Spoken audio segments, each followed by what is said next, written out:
Nobody wants to tell you the truth about building wealth after 40. And that truth is simple. You have less time. You have more to lose. And the rules that work for a 25-year old will destroy you.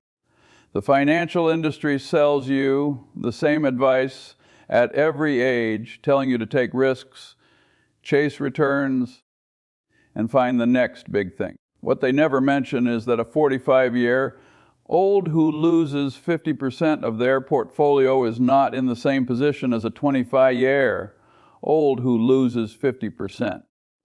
The math changes completely. The recovery time stretches into decades you don't have.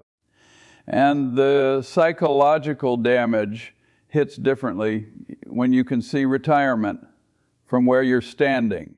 Getting rich after 40 demands a fundamentally different approach.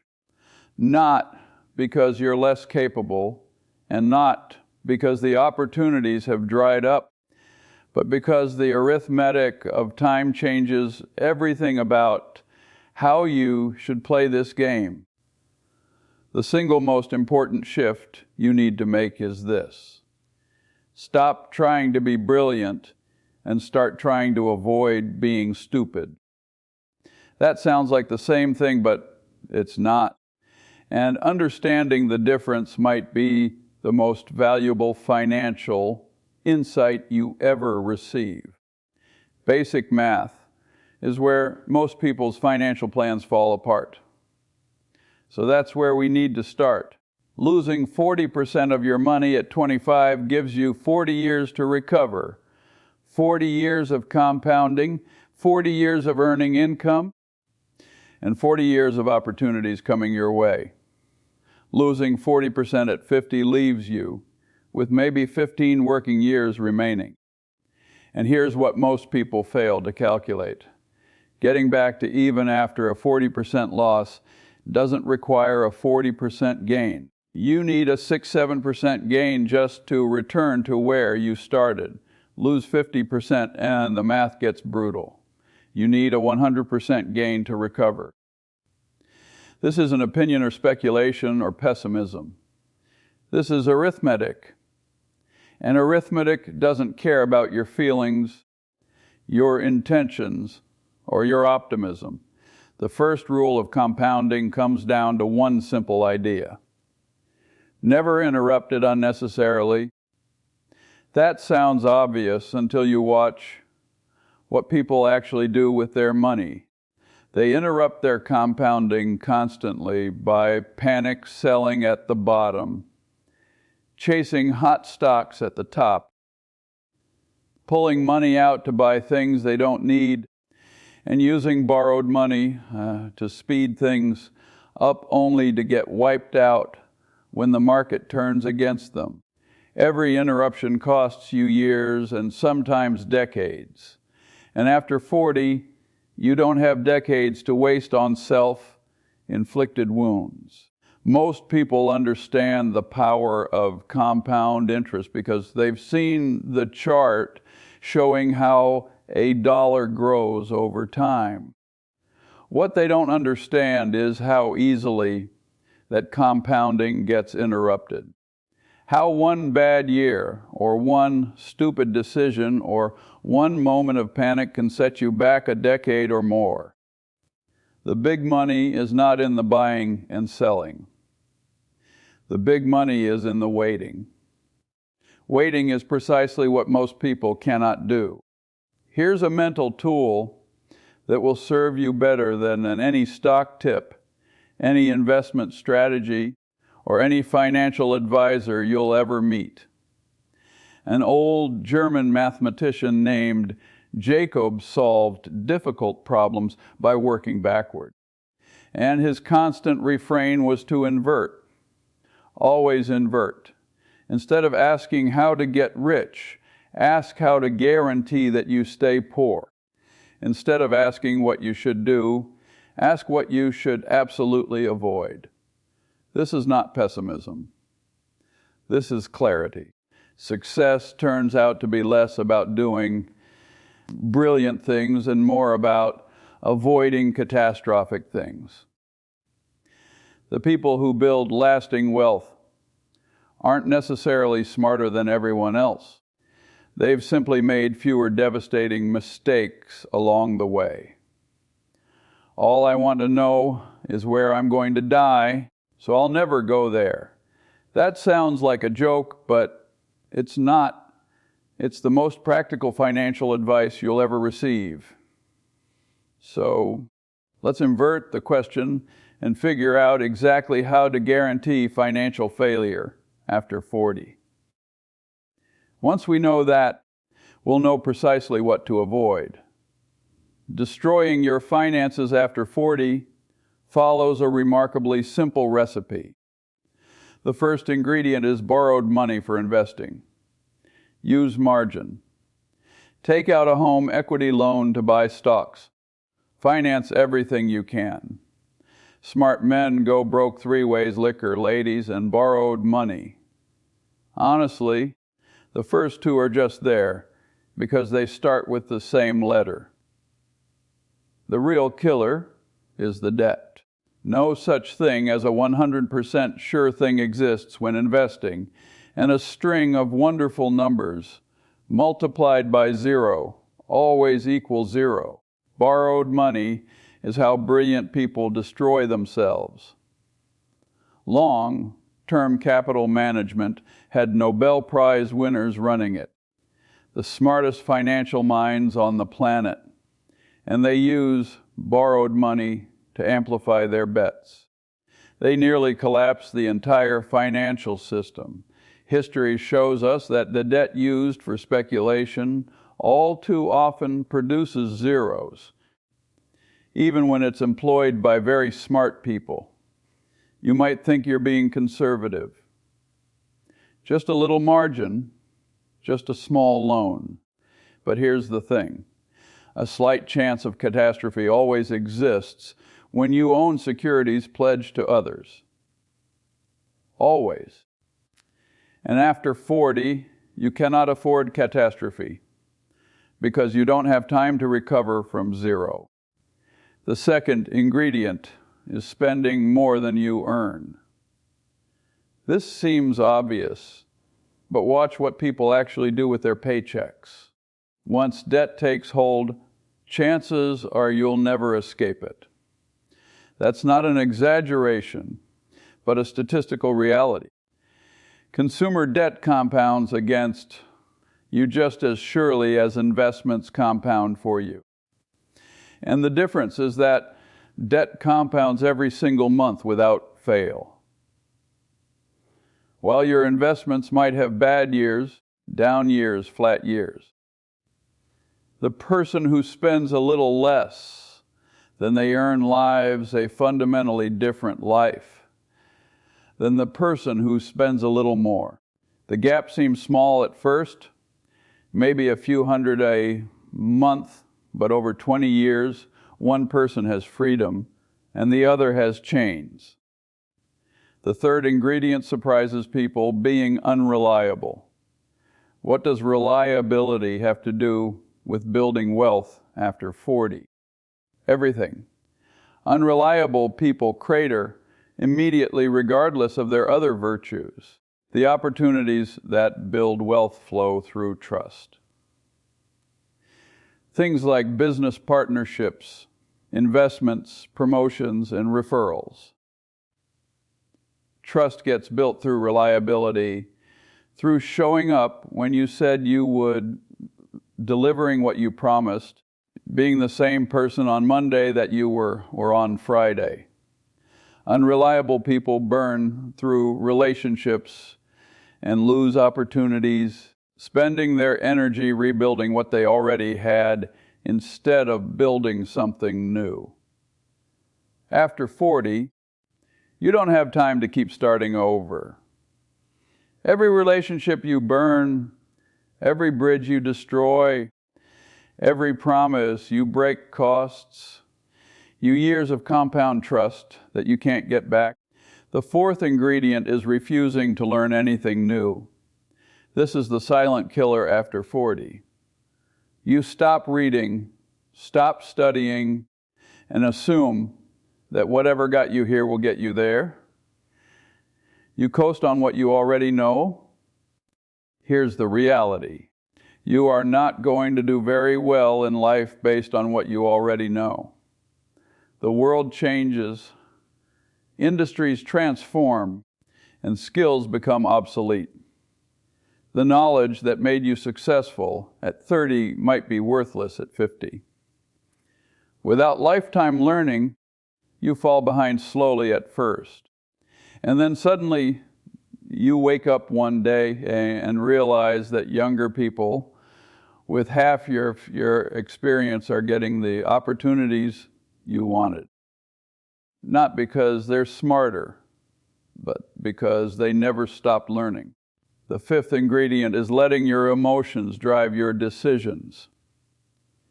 Panic when markets drop, get greedy when markets rise, and make major financial decisions when you're angry or afraid or euphoric.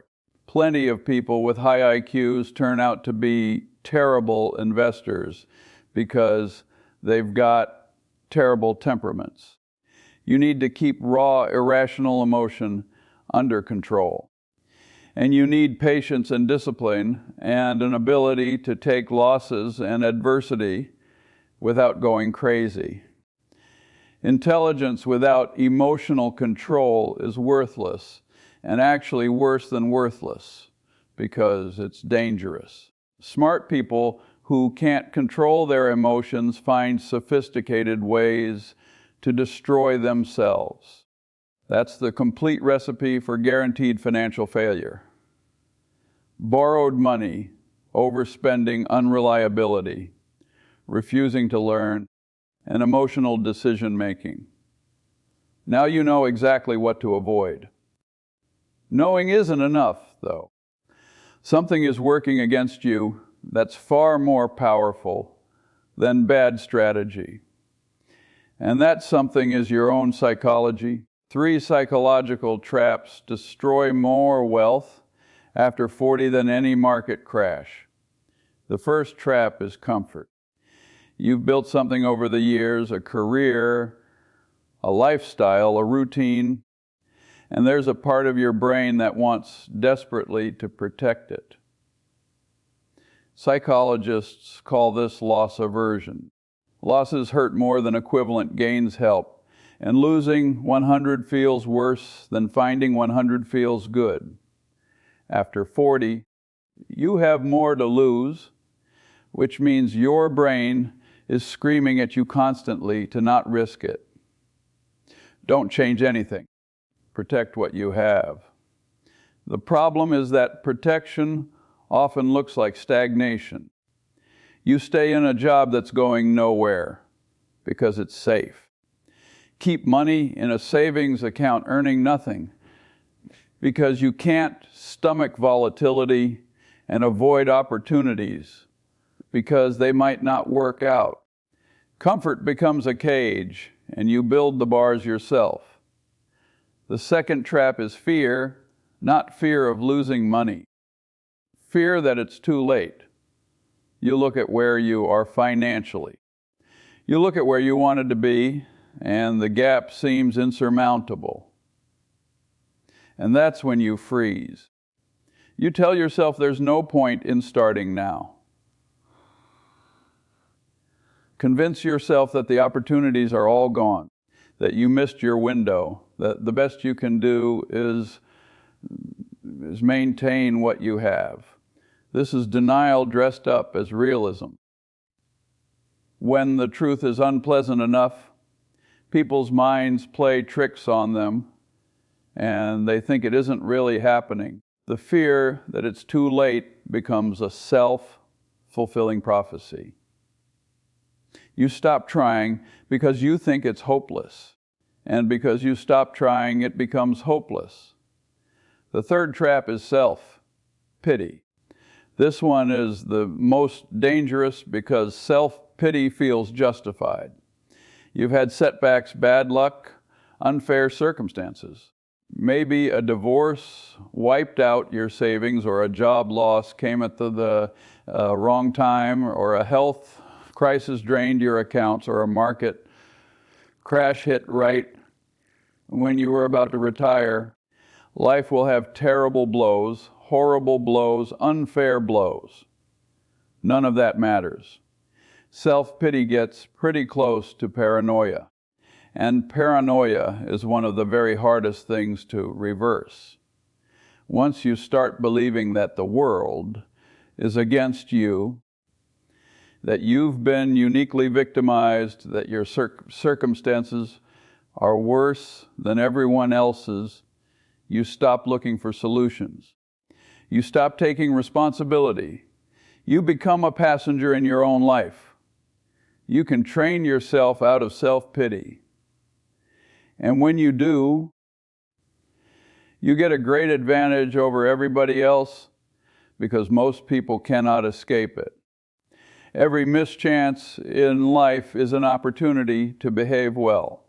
Every setback is an opportunity to learn something. And your duty is not to be submerged in self-pity, but to utilize the terrible blow in a constructive fashion. This is not motivational fluff. This is strategic reality. The people who build wealth after 40 are not the ones with the fewest setbacks, but the ones who refuse to let setbacks define them. Here's where I'm going to tell you something you probably don't want to hear. Most people who are broke at 40 are not unlucky. They're not victims of circumstance, and they're not held back by forces beyond their control. They're broke because they keep making the same stupid mistakes. I've watched people earn excellent incomes and end up with nothing, not because they lacked opportunity, but because they couldn't stop interrupting their own progress. They'd build something and then tear it down, save money, and then blow it on something unnecessary. Find a good investment, and then sell it at the worst possible time. You can learn to make fewer mistakes than other people. And you can learn how to fix your mistakes faster when you do make them. This is the real skill of building wealth after 40. Not finding better opportunities, not working harder, not getting lucky, just making fewer stupid mistakes. Something remarkable emerges when you look at the evidence. Long-term advantage comes from trying to be consistently not stupid instead of trying to be very intelligent. Read that again, because it's the most counterintuitive truth about wealth I can give you. You don't need to be smart. You need to be not stupid, consistently, relentlessly, boringly. People are always trying to be smart, and all you need to do is not be idiotic. That turns out to be harder than most people think. The hardest part of building wealth is probably not what you expect. The first 100 Zalozern is brutal, but you have to do it. I don't care what you have to do. If it means walking everywhere and not eating anything that wasn't purchased with a coupon, find a way to get your hands on 100 Zalozern. After that, you can ease off the gas a little bit. Compounding explains why that first 100 Zalozern matters so much. At small amounts, compound growth is almost invisible. 10,000 growing at 10% makes you 100,000, which is nice but not life-changing. A 100 Zalozern at 10% is 10,000. $1 million at 10% is about 100 Zalozern. The same percentage growth produces radically different absolute numbers. The first to catch 100,000 is where you do most of the heavy lifting, and after that, your money starts doing more and more of the work for you. This is why people who start late need to be even more aggressive about reaching that first milestone. not aggressive with risk, but aggressive with savings, aggressive with expense cutting, aggressive with income growth. You only have to get rich once. That's important to understand. You're not trying to get rich multiple times. You're not trying to hit home runs every year. You're trying to reach a point where compounding takes over and then protect that compounding at all costs.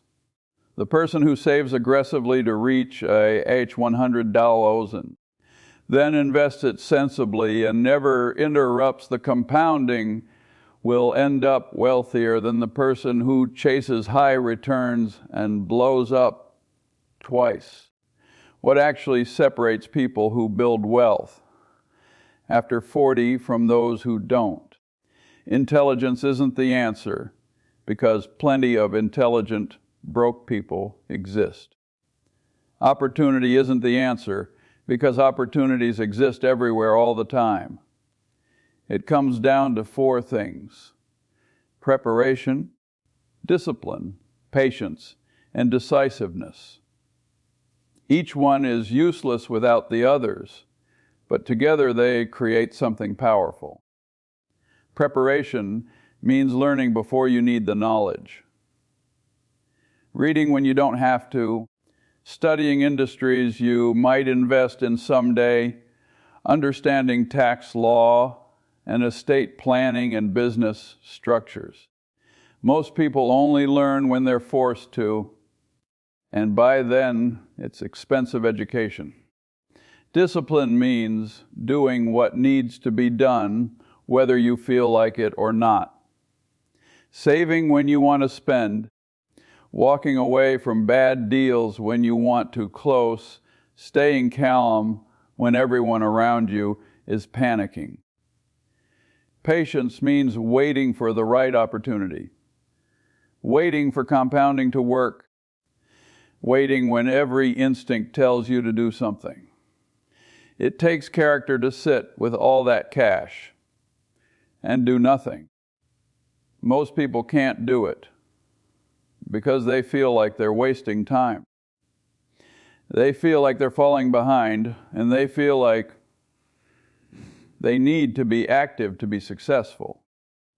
The big money is not in the buying and selling. The big money is in the waiting. Decisiveness means acting when the time is right, not tomorrow, not after you do more research, not after you talk to a few more people. You need patience for a long time, followed by tremendous aggression when the opportunity appears. 25 billion. Most people can't combine those 2 things because they're either always passive or always aggressive. The right approach looks crazy to most people because it involves long periods of apparent inactivity punctuated by sudden aggressive action. It's like a crocodile that floats motionless for hours and then explodes with movement. Here's something that seems like a paradox, but isn't. Very smart people do very dumb things. In fact, sometimes the smarter someone is, the dumber their mistakes. Smart people can rationalize anything, and they're good at constructing logical arguments for whatever they already want to do. In a pipe and billion, they're good at convincing themselves that their situation is different, that the rules don't apply to them, that they found an angle nobody else has seen. Overconfidence can cause a person with a high IQ to make more mistakes than someone who has an IQ that is 30 points lower. Think about that for a moment. Raw intelligence can actually become a disadvantage because the person with a high IQ thinks they're even smarter than they are. They take risks that aren't risks for someone as smart as they think they are. They venture into areas where they have no competence, and they assume They can figure it out because they figured everything else out. The person with the lower IQ knows their limits, stays within those limits, and makes fewer catastrophic mistakes. Knowing what you don't know is more useful than being brilliant. This brings us to one of the most important concepts for building wealth after 40. Every person has a circle of competence, and expanding that circle turns out to be very hard. Inside your circle are things you truly understand. Not things you've read about or heard about, but things you deeply and fundamentally understand. Outside your circle is everything else. The vast universe of things you don't really know. No matter how smart you are, you have to figure out what your own aptitudes are. Playing games where other people have the aptitudes, and you don't means you're going to lose, and that's as close to certain as any prediction you can make. After 40, you've had enough experience to know where your circle is. You know what you're good at, and you know what you've done successfully. The trap is thinking your circle is bigger than it actually is. You've done well in your career, and maybe you've run a successful business, and that's when you start thinking you understand investing. You understand real estate. You understand things you've only observed from a distance. Knowing where you're competent and where you aren't is the single most important thing. If you want to avoid a lot of stupid errors, knowing the edge of your own competency is very hard to do, because the human mind naturally tries to make you think you're way smarter than you are. The smart play is to avoid games where the other people are wise and you're stupid. Look for places where you're wise and they're stupid. This is strategic humility. You're not being modest for the sake of being modest, but being honest about where you have an actual edge. After 40, your circle of competence is your biggest asset, so stick to it ruthlessly. Every disaster I've seen in later life wealth building came from someone stepping outside their circle and convincing themselves they knew what they were doing. Here's the thing about your circle of competence, though. It's not fixed. You can expand it slowly and methodically through relentless learning. In my whole life, I have known no wise people who didn't read all the time. None. Zero. This is not exaggeration, but pattern recognition across decades of observation. The people who build wealth continuously, who adapt to changing circumstances, who see opportunities others miss, are the ones who read constantly, study constantly, and never stop learning. People rise in life who are not the smartest, and sometimes not even the most diligent, but they are learning machines. They go to bed every night a little wiser than they were when they got up. And that helps, particularly when you have a long run ahead of you. After 40, you still have a long run, 20 or 30 or 40 years of wealth building, and that's enough time for continuous learning to produce massive advantages. Spend each day trying to be a little wiser than you were when you woke up day by day. And at the end of the day, if you live long enough, you will get out of life what you deserve. The person who reads an hour a day, studies their industry, learns adjacent fields, and expands their circle will have a massive advantage at 60 over the person who stopped learning at 40. Wisdom acquisition is a moral duty. It's not something you do just to advance in life. When someone was asked what explained their success in one word, the answer came back simple: rational. That's it. Not intelligent, not connected, not lucky, rational. What does rationality mean in practice? It means making decisions based on evidence instead of emotion, changing your mind when the facts change, and refusing to believe things just because you want them to be true. Most people are not rational. They're rationalizers who decide what they want and then construct reasons to justify it. You're not entitled to have an opinion on a subject unless you can state the arguments against your position better than the people who support it. Only when you reach that stage are you qualified to speak. This is a brutal standard and almost nobody applies it.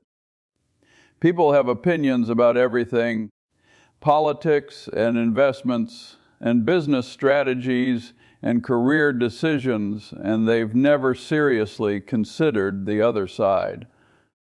They've never stress-tested their own thinking or asked, "What if I'm wrong?"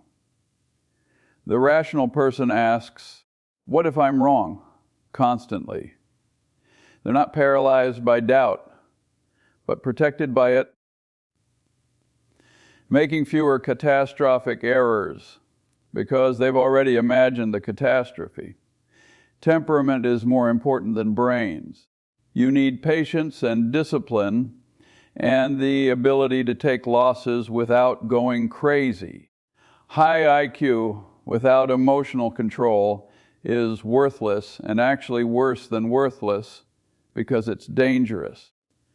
Here's a practice that almost no one does, but everyone should create a record of your biggest mistakes and review them regularly. Celebrating stupidities makes sense when you think about it.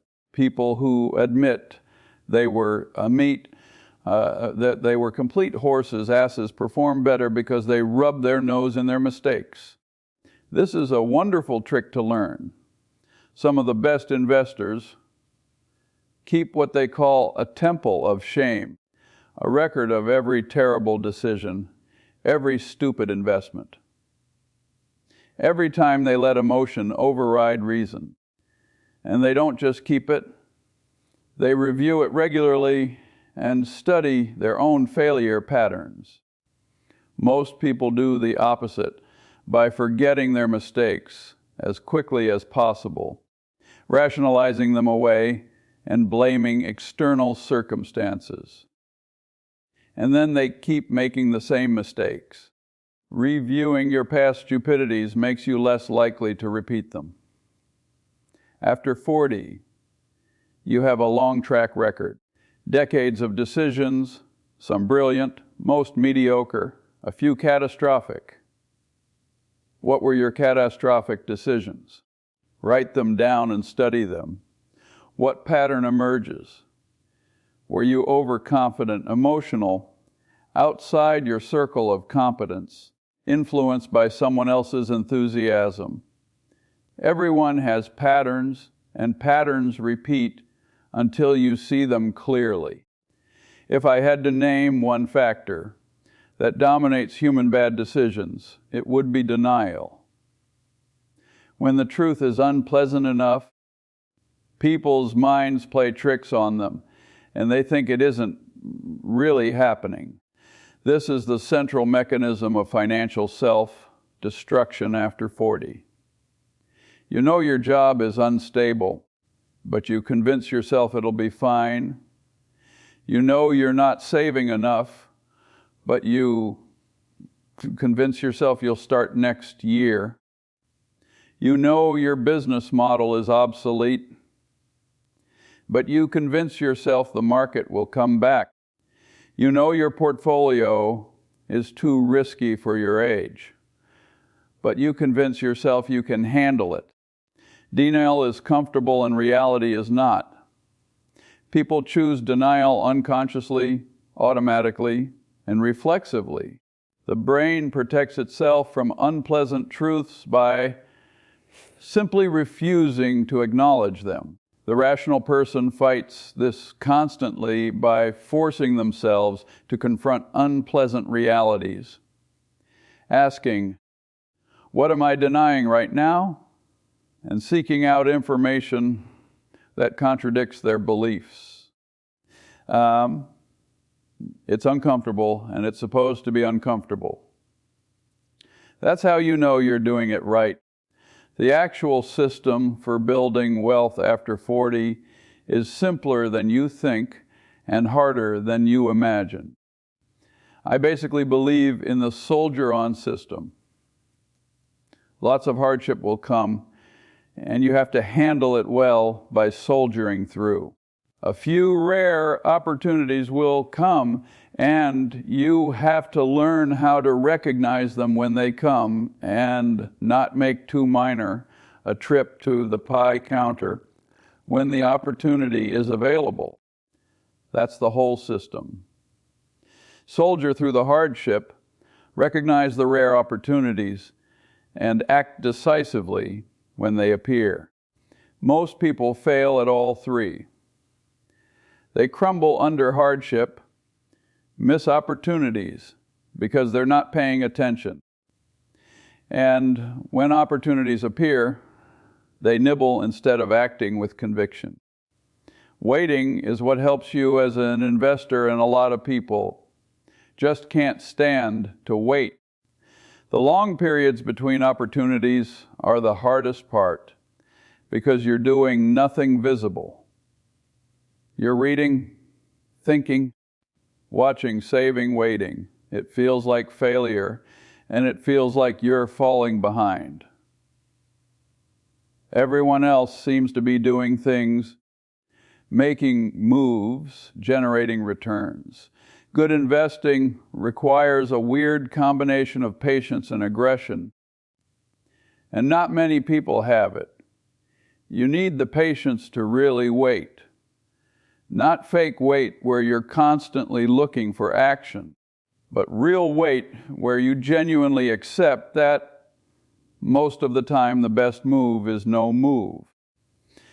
And then you need the aggression to act decisively when the moment comes to put real money behind your conviction, to not nibble at the edges when you should be taking a full position. Something about time that most people don't understand until it's too late.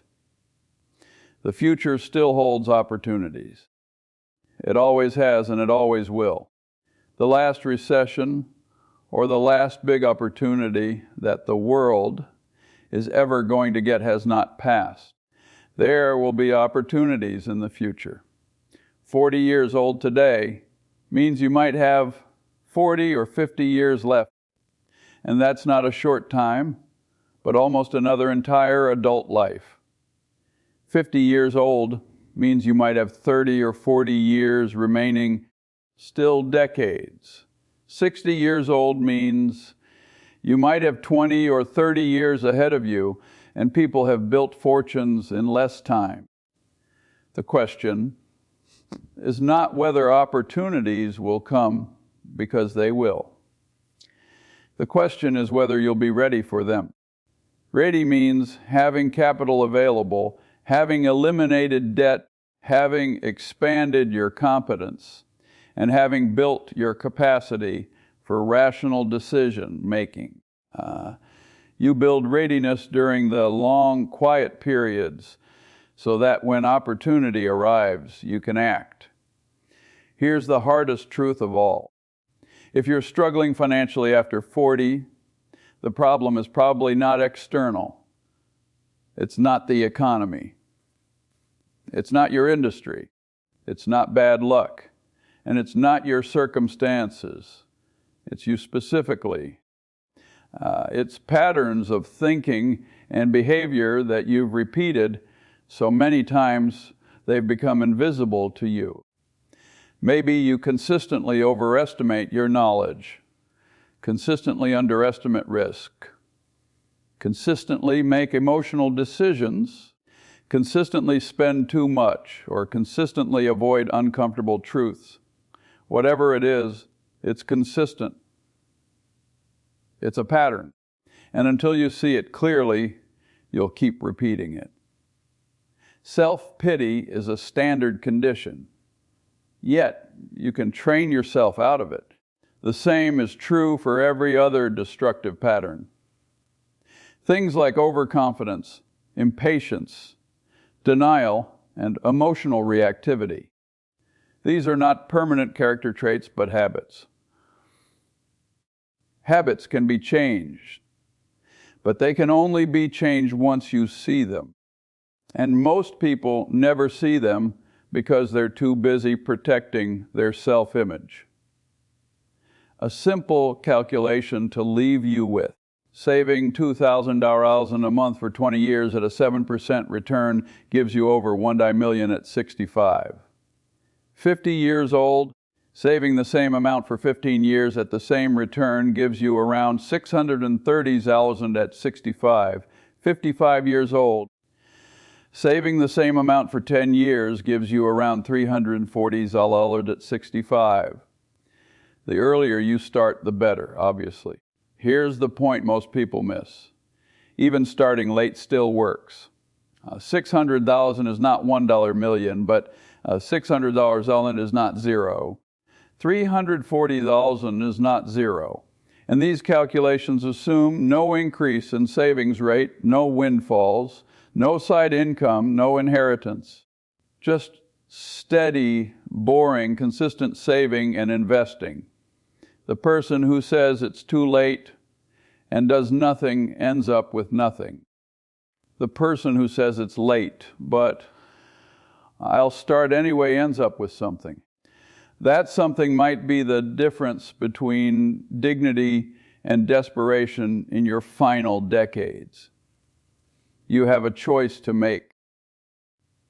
You can continue doing what you've been doing, getting the results you've been getting and arriving at 70 or 80 with whatever those patterns produce. Or you can change, not by becoming brilliant, not by finding secret opportunities, not by taking massive risks, by becoming less stupid consistently, relentlessly, boringly, by avoiding borrowed money, by spending less than you earn, by being reliable, by learning continuously, by controlling your emotions, by staying within your circle of competence, by waiting patiently, and by acting decisively when the time comes. It's not exciting. There's no magic formula and no secret strategy. There's just arithmetic and discipline and time.